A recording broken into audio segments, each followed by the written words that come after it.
The Silent Arrival. The Varan Empire controls 12 star systems with an iron fist. Their capital world, Varan Prime, sits behind massive energy shields and orbital defense platforms. For 300 years, no enemy has ever reached their gates. Admiral. Keck stands on the bridge of the flagship Dominator, watching routine patrol reports. The Vorans are tall, blue-skinned beings with 4 arms and glowing yellow eyes. They conquered dozens of smaller species through superior technology and ruthless tactics. Sir, we're detecting something unusual, reports Officer Nix from the sensor station. Long-range scanners show an object approaching the outer system. Kex's 4 arms gesture dismissively. Probably space debris. Our shields will handle it. But the object doesn't behave like debris. It moves with purpose, slowly but steadily toward Varan Prime. The ship is unlike anything in their databases. Angular, dark gray, with strange symbols along its hull. Most disturbing is the complete radio silence. No hails, no identification. Signals, no surrender broadcasts. It's just sitting there, Nix whispers. Like it's waiting.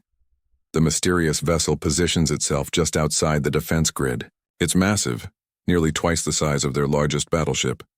Weapon systems that the Varans don't recognize line its hull. Strange energy readings pulse from its core. Send a warning, Kex orders. Tell them to identify themselves or be destroyed. They broadcast on all frequencies. Nothing. The alien ship simply hovers there, dark and silent as a tomb. Captain Ross sits in the command chair of the human battleship Vengeance. His crew has been preparing for this moment for months. The Vorans destroyed Earth's first contact ship 3 years ago, killing 200 colonists who were only seeking trade. All systems ready, Captain, reports Lieutenant Beck from Weapons. Control. Good, Ross says quietly. Let them wonder what we are. Fear is our first weapon. The Vengeance had traveled through 16 different star systems to reach this place. Each jump brought them closer to the empire that thought humans were weak. The Vorans would learn otherwise. On Varan Prime, emergency councils gather. Military leaders argue about whether to attack the unknown vessel. Their sensors show advanced technology, but they can't identify the ship's origin or capabilities. It could be a trap, suggests General Vec, or a new species testing our defenses. Then we show them our strength, Kex responds. Deploy the battle fleet. 12 Varan warships launch from the orbital platforms. They form an attack formation around the mysterious vessel, energy weapons charging. The alien ship doesn't move or respond to their presence. This is your final warning, Kex broadcasts. Leave our space immediately or face destruction. Still nothing. The dark ship floats in space like a predator waiting for the right moment to strike. Ross watches the Varan ship surround his vessel. His crew remains calm and professional. They've trained for this scenario countless times. The Vorans think they're dealing with another weak species they can bully. Sir, they're powering weapons, Beck reports. Let them, Ross says. When they fire first, we'll show them what human engineering can do. The tension builds as both fleets face each other in the void. The Vorans have superior numbers but growing uncertainty. The humans have superior technology and unlimited determination for revenge. Admiral Keck studies the alien vessel through tactical displays. Its hull shows no obvious weak points. The energy signature suggests power levels that shouldn't be possible for a ship that size. Perhaps we should try negotiation, suggests Officer Nix nervously. No, Kex decides. We are Vorans. We don't negotiate with inferior species. He raises his primary arm, ready to give the attack order. The fate of both civilizations hangs in the balance of this moment. The human ship continues its silent vigil, waiting with the patience of a species that has learned to strike when the moment is perfect. Inside the Vengeance, Captain Ross knows the Vorans will make the first aggressive move. They always do. All hands, prepare for combat, Ross announces to his crew. Remember what they did to our people. No mercy. The stage is set for a confrontation that will shake the foundations of the Varan Empire. A single human battleship against an entire star system. The Varans believe they have the advantage. They're about to discover how wrong they are. First, Blood Admiral Kex gives the order to fire. 12 Varan warships unleash their plasma cannons simultaneously, creating a brilliant light show in the darkness of space.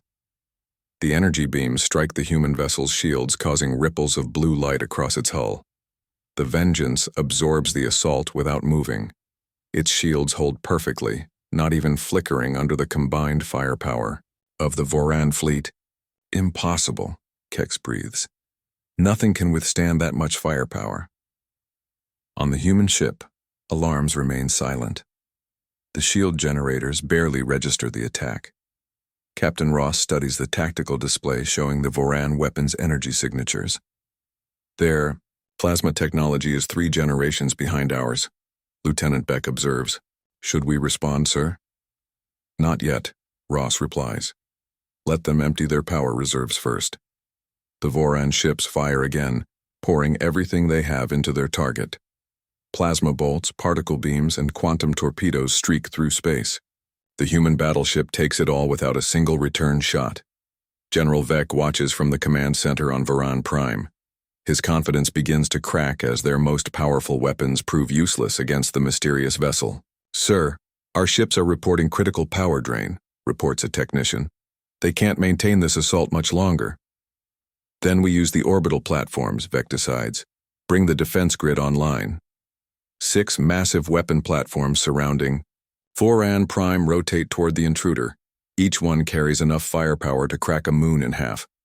They charge their primary weapons, drawing power from the planet's core. Ross watches the new threat appear on his screens. The orbital platforms are larger than anything in the Varan fleet, but their design is still centuries behind human technology. Interesting, he murmurs. Beck, prepare the main guns. Target their flagship first. Yes, sir. Charging particle accelerators. The Vengeance begins to move for the first time since arriving. It turns slowly, like a sleeping giant awakening. The Varan ships scatter, suddenly realizing they're facing something far beyond their understanding.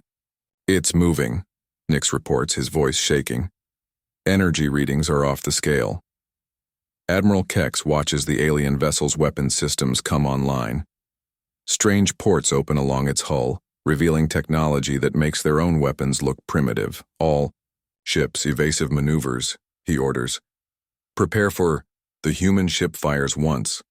A single beam of concentrated energy lances out, striking the Voran flagship dead center.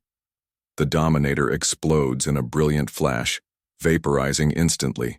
300 years of Voran military tradition dies in that moment. The remaining 11 warships freeze in space, their crews stunned by the casual destruction of their most powerful vessel. The orbital platforms begin their attack sequence, but Captain Ross isn't finished with his demonstration. Target the nearest platform, he commands. Full power. The Vengeance unleashes its main battery. 4 particle beams converge on the orbital station, cutting through its shields like paper. The platform tears apart, its massive frame crumbling into debris. 2 shots, 2 kills, Beck reports with satisfaction. Shall we continue? No, Ross says quietly. Now we talk. He opens a communication channel to the planet below, his message broadcast on all frequencies impossible to ignore or block. Varan Empire, this is Captain Ross of the human battleship Vengeance. 3 years ago, your ships attacked our peaceful contact vessel. 200 innocent people died because you thought we were weak. On Varan Prime, General Vec listens to the alien's words with growing horror. This isn't a random attack, it's revenge. You were wrong, Ross continues. We came here not to conquer but to deliver justice. Your admiral and his crew are dead. Your orbital platform is scrap metal. This is just the beginning. The surviving Varan ships begin to retreat, but the human vessel doesn't pursue. It simply holds position, waiting for a response. What do you want? Vec broadcasts back, his voice barely steady. I want you to understand, Ross replies. For 3 centuries you've bullied smaller species. You've destroyed anyone who couldn't. Fight back. Today, you learn what it feels like to be helpless. The communication ends. The human ship powers down its weapons but remains in position, a dark threat hanging over the Varan capital. In the command center, military leaders argue, frantically. Some want to evacuate the planet. Others demand a full-scale assault. General Vec knows they're facing a choice that will determine their civilization's survival. The humans have announced their presence with overwhelming force. The real question is, what do they plan to do next? The price of arrogance. General Vec calls an emergency session of the Varan High Command. The council chamber fills with military leaders, their forearms gesturing wildly as they debate their next move. "We should negotiate," argues Commander Rix. "This human ship clearly outclasses our entire fleet." "Negotiate?" Admiral Zoll slams his fist on the table. "We are Vorans. We don't bow to inferior species." "Did you not see what happened to the Dominator?" Rix counters. "One shot. One of our finest ships gone in seconds." "Did you not see what happened to the Dominator?" Rix counters. "One shot. One of our finest ships gone in seconds." General Vec studies the tactical reports. The human vessel hasn't moved since destroying the flagship and orbital platform.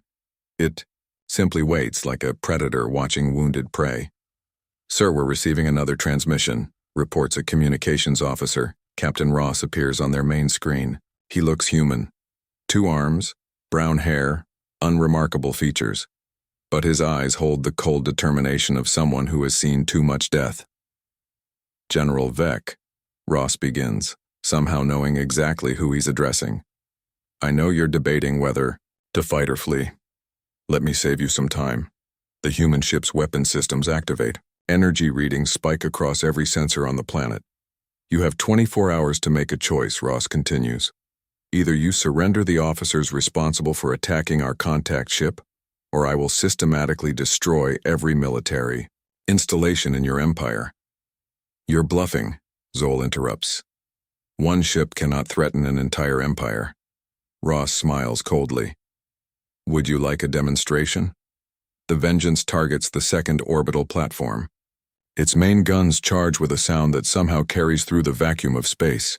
The energy buildup is visible from the planet's surface, a growing star preparing to deliver death.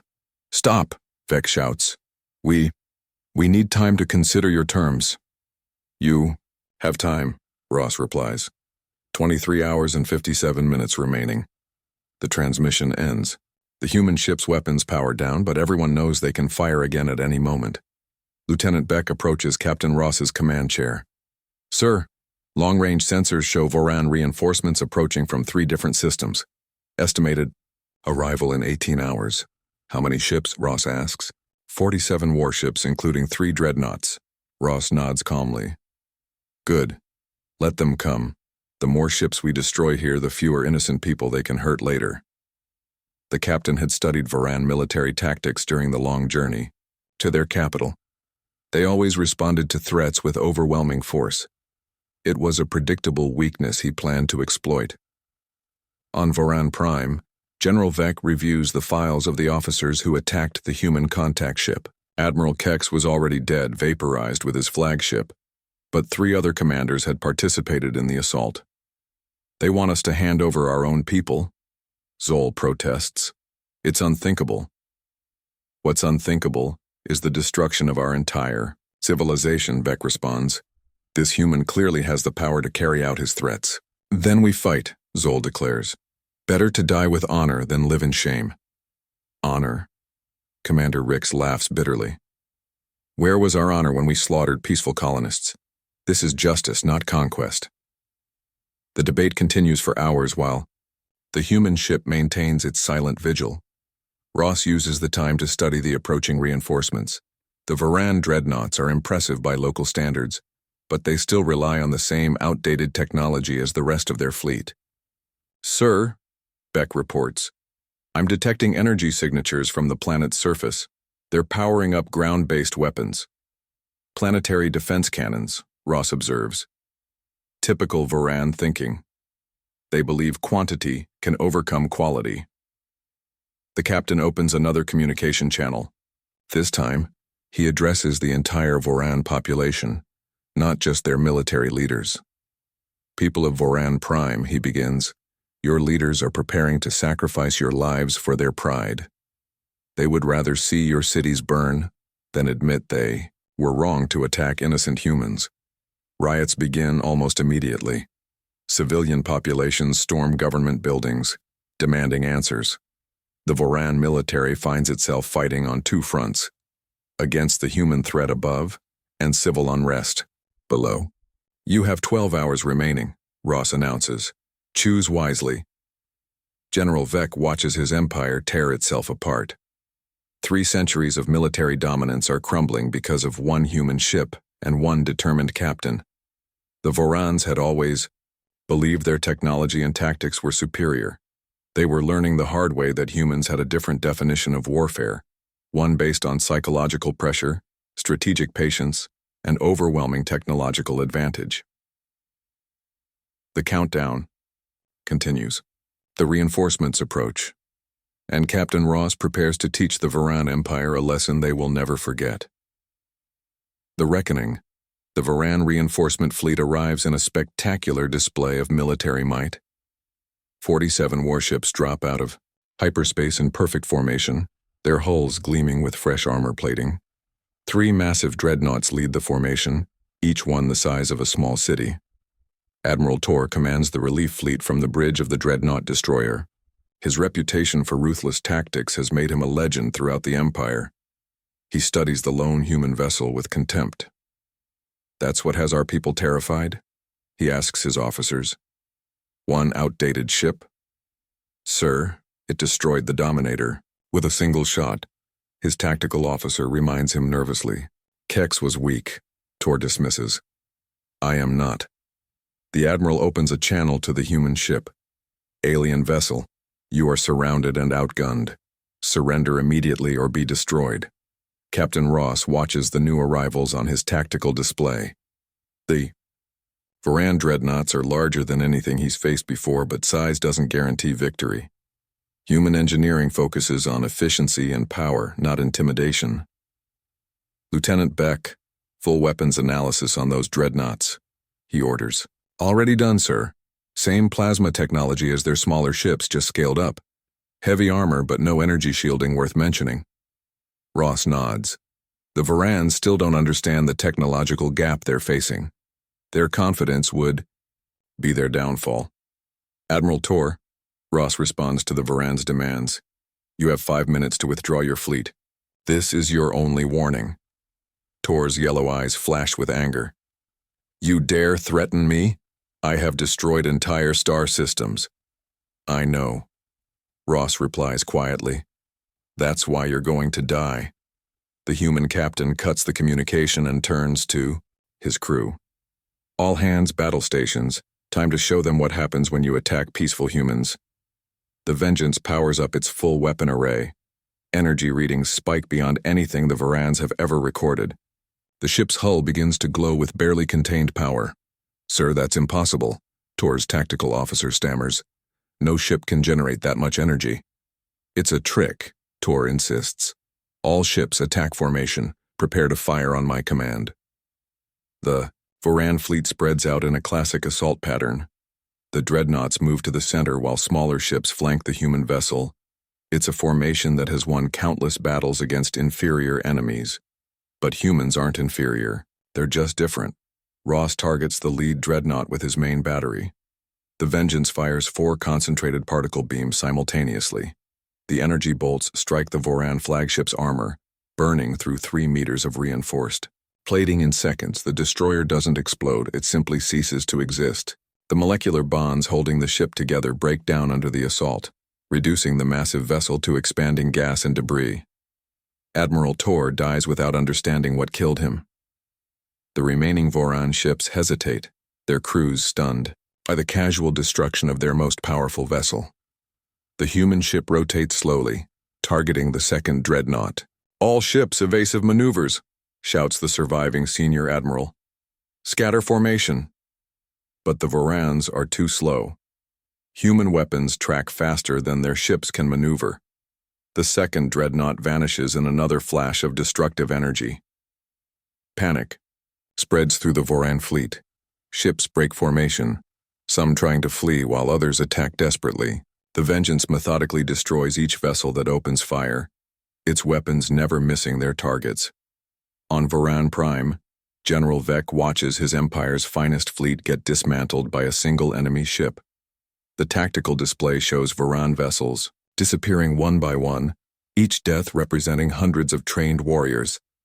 "Sir, we're receiving surrender signals from the remaining ships," reports a communications officer. "Too late," Vec whispers. "It's too late for all of us." The human ship stops firing when only 12 Varan vessels remain. The survivors drift in space, their crews too terrified to fight or flee.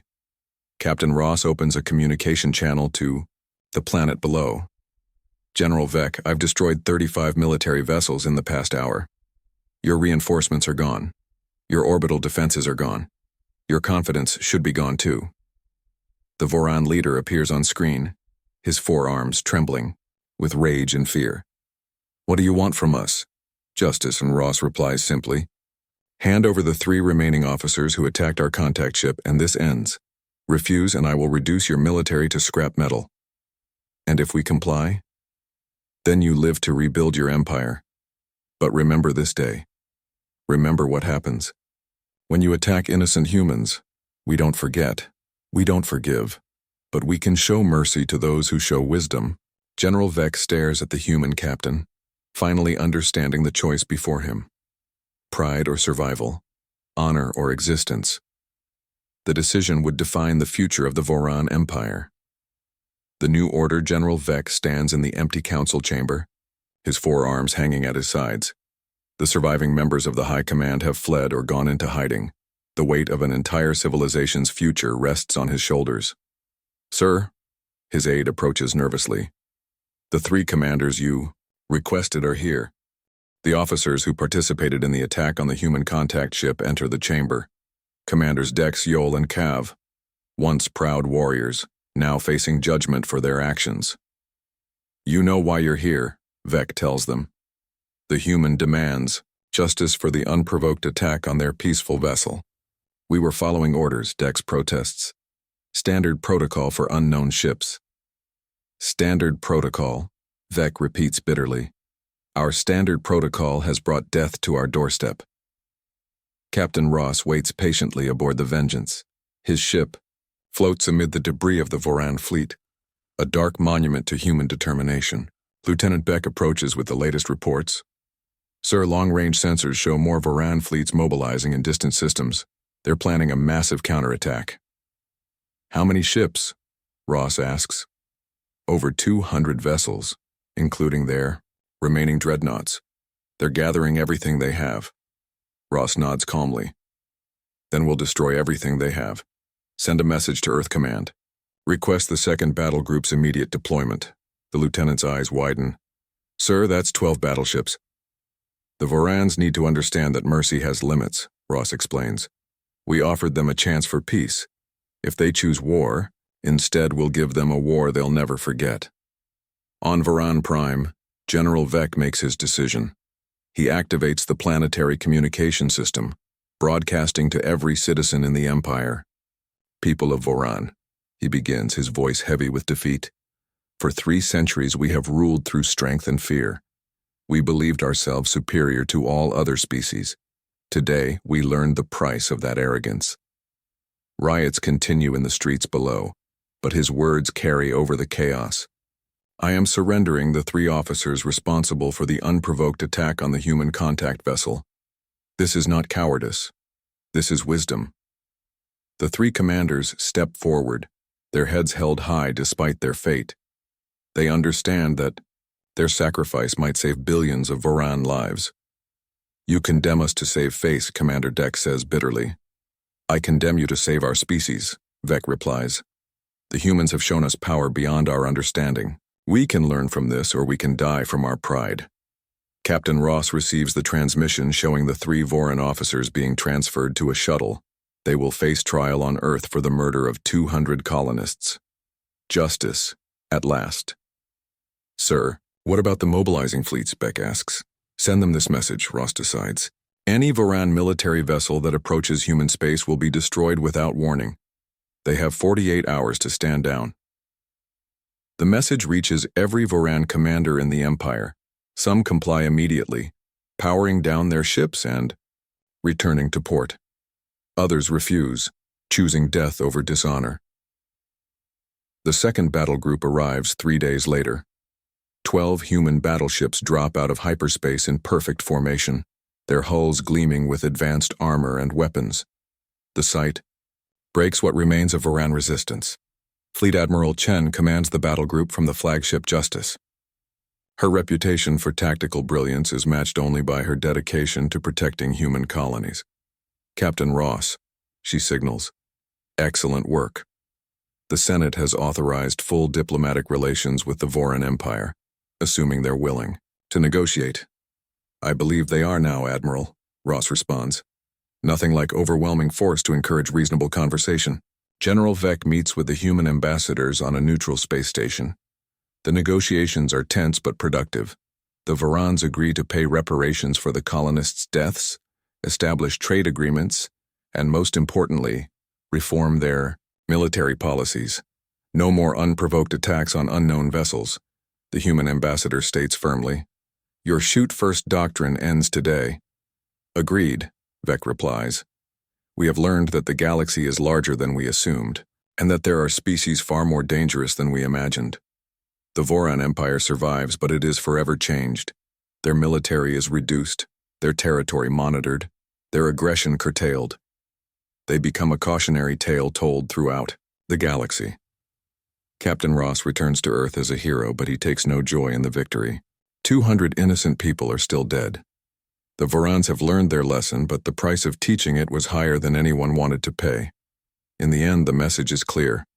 Humanity will explore the stars in peace, but they will defend themselves in war. The galaxy is vast and full of wonders, but it is also full of dangers, and humans are prepared for both. The end.